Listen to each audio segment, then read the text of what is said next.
Hello everyone, this is DeLonghi from Kanen Coffee, and today we have a DeLonghi Eletta with us in the shop. And this version of the machine was actually purchased in Hong Kong, so we're running on 220 volt power, a whole entire different plug for this machine. And it had came in for the issue being that it'll boot up, it'll move the brew unit up and down, hitting its micro switches in the process, like it usually does on boot up.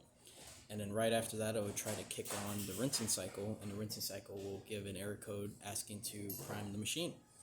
The issue that we were having is that there was not enough power running into the water pump for it to actually kick on. Just to kind of give you a little bit of, a quick example. So this machine is running on 220 volts, which means that you need 220 volts to activate any of the parts of the machine. And since it was bought in Hong Kong and brought to the US, you're going to need some sort of way to convert a 150 or 140 volt to 220. And so the customer ended up buying a transformer, which I could bring over here in just 1 second. So now I'm back. This is the transformer that the customer brought. Nice heavy duty one, but the issue is that you're still not necessarily going to get enough power to run the machine. And so apart from, it being plugged into a 110 volt or 140 volt wall, it's still not going to give enough juice to run the machine properly. You could tell that for a few reasons. One of the reasons I instantly spotted it was due to the machine kind of running twice as less speed as normal, so it's kind of running in slow motion. And now that we have it plugged in straight to our commercial outlet wall, it's running perfectly fine. And then also I put some gator clamps on the water pump, because the water pump is one of the first things that gets activated in the process after the micro switches, and put the gator clamps on it with my multimeter just to see if I could get anywhere close to the voltage you need to run this machine, which is 220, and it was only getting 60 when activated. So this transformer is definitely not going to power the machine, but we're here to test the actual machine. And so we got some coffee in here. We are quickly going to boot it up. Or I'm turning it off actually. Turn it back on.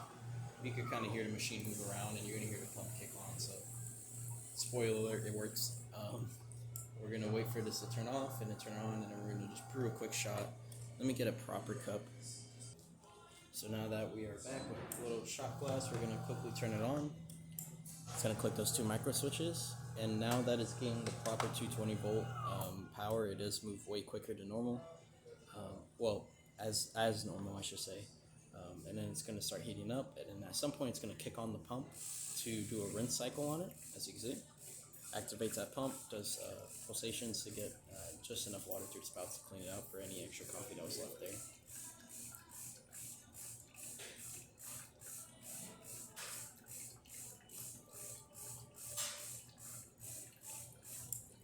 Now that the rinsing cycle is done, we can take this away. And we're just going to quickly brew a single shot. Oh, accidentally clicked it twice.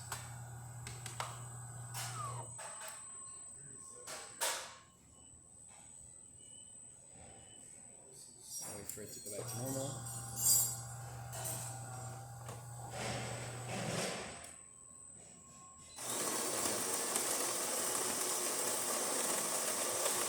So it's going to grind, it's going to go into brewing position, push against the mechanical valve, and it's going to start brewing.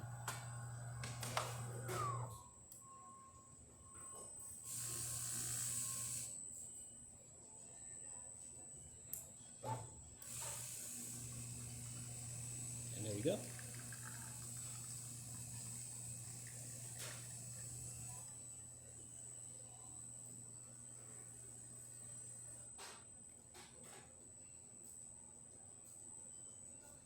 And the machine is working as intended. So you really just need to find a proper solution to powering this machine. Transformers are really finicky. 9 times out of 10, it really is the transformer that makes the machine act up improperly.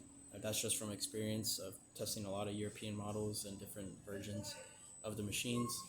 DeLonghi, Saeco's, anything like that. And so Usually the recommendation is having a plug installed in your house, but that's, really out of the way for a European model. Um, and transformers are just really hard to get them right. And so, yeah, this is the DeLonghi Eletta, working perfectly fine. We couldn't recommend any other work due to the machine being relatively new and relatively clean. And so, yeah, that's about it for this repair. If you like this video or any of our other repairs on our channel, leave a like, subscribe, hit the bell. Thanks for watching.